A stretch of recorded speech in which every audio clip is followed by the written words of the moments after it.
Big 12 Radio, Big 12 Today, heard on TuneIn and watched on Big 12 Studios. Do I see James Westling hanging out in our YouTube comments there? Who's James Westling? Good question. Yeah, who's that He used guy? to be associated with this show. Ugh. He'll be back tomorrow. He's out with his friends in Connecticut or something. I don't know. Well, he's too good for us. Yeah, but James and James are getting after it in the comments right now on YouTube, and you can join them there on YouTube as a part of Big 12 Studios. Just search Big 12 Conference. You can also get Big 12 Studios on Tubi, Roku, Samsung TV Plus, Amazon Prime Video, and plenty of other platforms. Just search Big 12 Studios and find us there. And, of course, you can always find us old reliable. TuneIn. Just download the TuneIn app and check us out there for free each and every day from 7 to 10 a.m. Central, 8 to 11 Eastern time.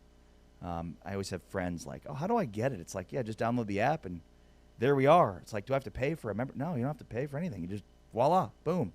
Super easy and effective. And then once you get in, you'll find out all the amazing content and great music and everything else that is a part of TuneIn that you can get.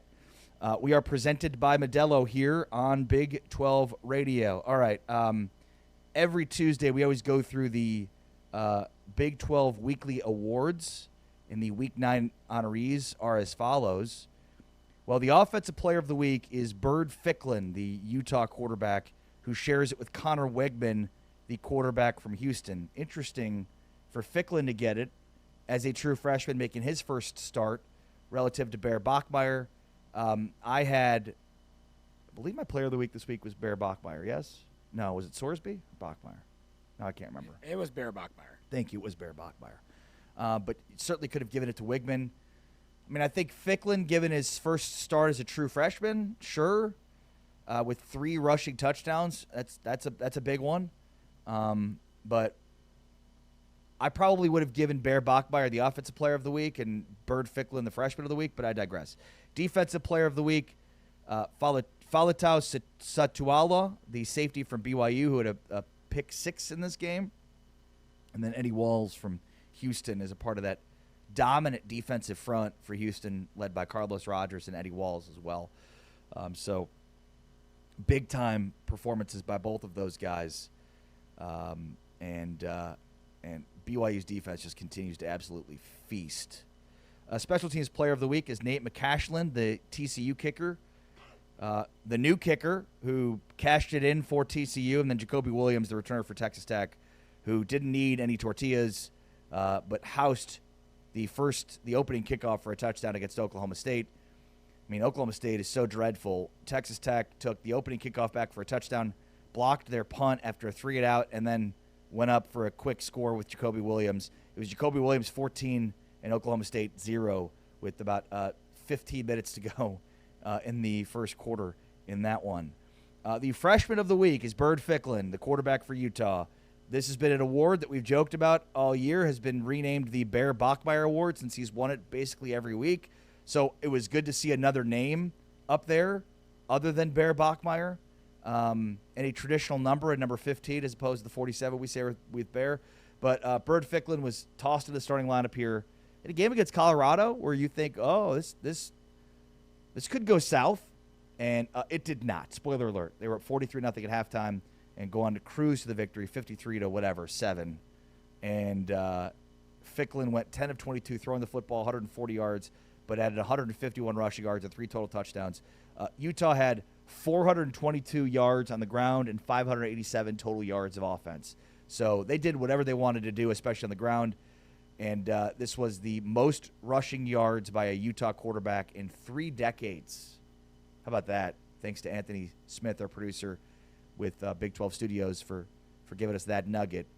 So we've known Utah to have some running quarterbacks, but nothing to the tune of what Bird Ficklin ran for in their win over Colorado. I mean, good for Bird Ficklin. I mean, Devin Dampier's hurt. Bird Ficklin comes in. Nobody really knows what to expect. And he balled out. I mean, he ran for 151 yards. He threw for $140 and 2 touchdowns. I mean, give the guy his props. His first start. Listen, we all know that Utah's more talented than Colorado. But when you do something that you're not expecting and then you exceed that expectation, kudos to Bird Ficklin. Well, and I'm not even sure that Utah is more talented than Colorado. I mean, Colorado has a lot of talent. Like they have a lot of 4- and 5-star recruits. They've got a decent amount of NIL like transfer portal hauls. Like we'd assume by the score that Utah's the better team. Whether or not they have more talent, I think that I'm not sure about that. But that just shows just how good they are. Utah is, and maybe that makes them one of the best teams in the Big 12, and we'll get into that later. In terms of which Big 12 2-loss teams still have a shot to make the Big 12 championship game and who has the best shot at it. But Bear Bachmeier, 22 of 35, 307, and 2 touchdowns in his game. He also added 49 yards and a touchdown on the ground, so he had 3 total touchdowns. Was not either the Offensive Player of the Week or the Freshman of the Week. That instead went to Burt Ficklin, so congratulations to him because – and I made the joke with my buddy Sean O'Connell on the Sean O'Connell show yesterday in Salt Lake City that I almost wonder if Kyle Whittingham's trolling us, seeing that BYU has this true freshman quarterback that's putting up these gaudy numbers and big-time stats. Like, is Dampier really hurt, or did Kyle Whittingham just say, I want my own true freshman to outplay our rival now in BYU? Anything and of course, you can do, I can do better. Yeah, and of course Dampier is actually really hurt. It's a joke, folks, but yeah. I wouldn't put past Kyle Whittingham to do that. Again, anything you can do, I can do better. I mean, listen. I don't think either of us are here to say that Burt Ficklin is better than Bear Bachmeier, but we're just giving props and credit where credit is due. Yeah, no doubt about it, and just shows. Last year, and really the last couple of years, Utah has had significant quarterback injuries that they have not been able to overcome. And, credit their offensive line. Let's start there because it doesn't really matter who it is. When you've got the offensive line that they have just mauling folks, you're able to run for 422 yards in a game.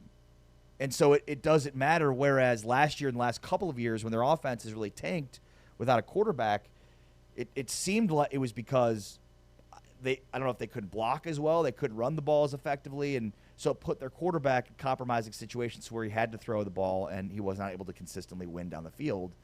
But in a situation like this with Ficklin, where it's like, see hole, run through it, give ball to running back, see hole, run through it, pretty easy to play quarterback within the scope of that offense. Now we'll see if it sticks. And again, I think the same issue remains for Utah, whether it's Ficklin or Dampier.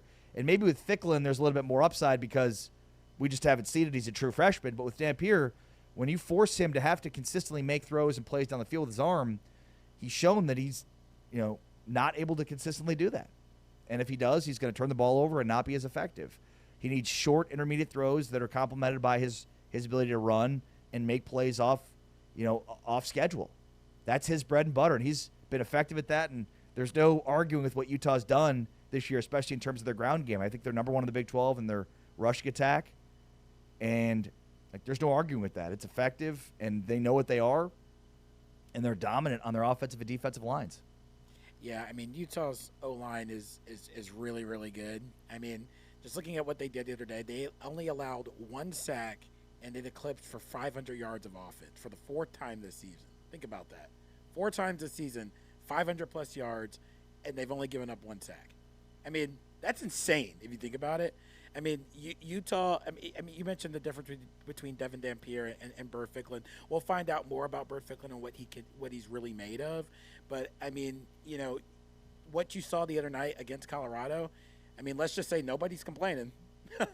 Yeah.